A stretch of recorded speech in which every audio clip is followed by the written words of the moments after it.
Мен ушу бул жерде турат, ушу медицина боюнча жардамы тийеби деп. Мен айтат элем, медицинанын керек болсо доору бүтүп атат. Медицинанын керек болсо жардамы тийбей калганда күн болот. Кандайча дегенде, мына мынтип коет кыргызда. Таш боор дейт бирөөнү. Боорум ооруду деп коет. А боорду медицина тактады только канды тазалайт деп. Адам ушу бир улуулукка, энелик, аталык сыпатка мындай деги эле адам ата сыяктуу өзүн сезип, ушу мээрим төксө, ошол адамдын боору оорубайт.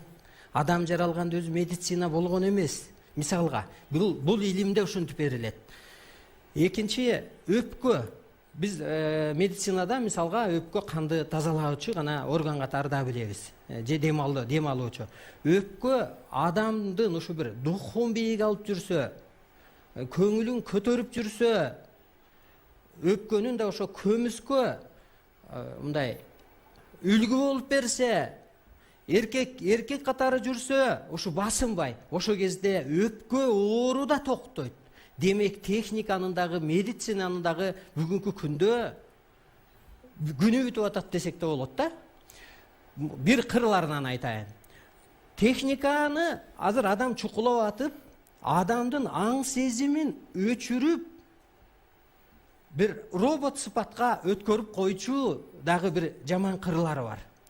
Ошо техникага жабышпай адам ошо телосын өстүрсө, батасы өтөт адамдан, назары өтөт, көзү тиет, сөзү тиет, айтканы орундалат.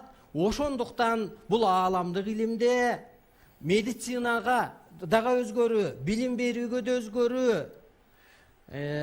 ошо ою менен керек болсо дүйнөнү башкарып калуу да көрсөтүлгөн. Рахмат.